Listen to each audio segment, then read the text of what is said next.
আগামী 12ই ফেব্রুয়ারি 2026 সালের 12ই ফেব্রুয়ারি এদেশের মানুষ ভোটাধিকার প্রয়োগের মধ্য দিয়ে ব্যালট বিপ্লবের মধ্য দিয়ে এমন একটা বিজয় নিয়ে আসবে যে বিজয়ের মধ্য দিয়ে এদেশের মানুষ প্রকৃতপক্ষে স্বাধীনতার স্বাদ গ্রহণ করবে, ভোট এবং ভোটের অধিকার আদায় হবে, মানুষের বাক স্বাধীনতা ফিরে আসবে, চাঁদাবাজি থাকবে না, দুর্নীতি থাকবে না, একটি স্বাধীন মুক্ত পরিবেশে সবাই শান্তিপূর্ণভাবে বসবাস করবে ইনশাআল্লাহ।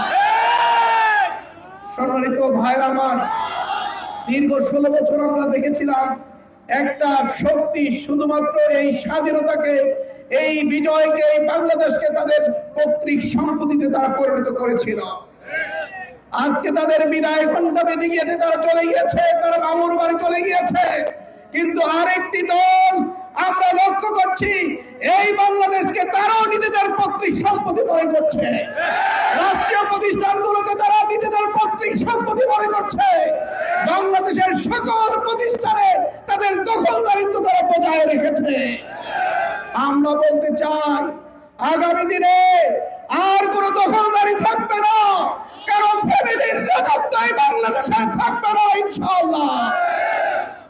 সম্মানিত ভাইরা আমার, আজকে আমাদেরকে বারবার একটি শব্দ বলে গালি দেওয়া হয় যে আমরা নাকি রাজাকারের দল। আমরা বলতে চাই বিগত সরকারের আমলে যখন রাজাকারদের তালিকা করা হয়েছিল সেই তালিকার শীর্ষে অবস্থান করছিল আওয়ামী লীগ, দ্বিতীয় অবস্থানে ছিল বিএনপি, তৃতীয় অবস্থানে ছিল জাতীয় পার্টি, আর চতুর্থ অবস্থানে মাত্র 36 জন জামাত ইসলামের ছিল। তার মানে যদি কাউকে স্বাধীনতা বিরোধী বলা হয়, রাজাকারের দল যদি বলা হয়, সর্বপ্রথম 1 নম্বরে থাকবে আওয়ামী লীগ, দ্বিতীয় নম্বরে থাকবে বিএনপি, তৃতীয়তে থাকবে জাতীয় পার্টি। সুতরাং এই 3 দলকে বাদ দিয়ে কাউকে স্বাধীনতা বিরোধী রাজাকার বলার সুযোগ নেই। সম্মানিত ভাইরা।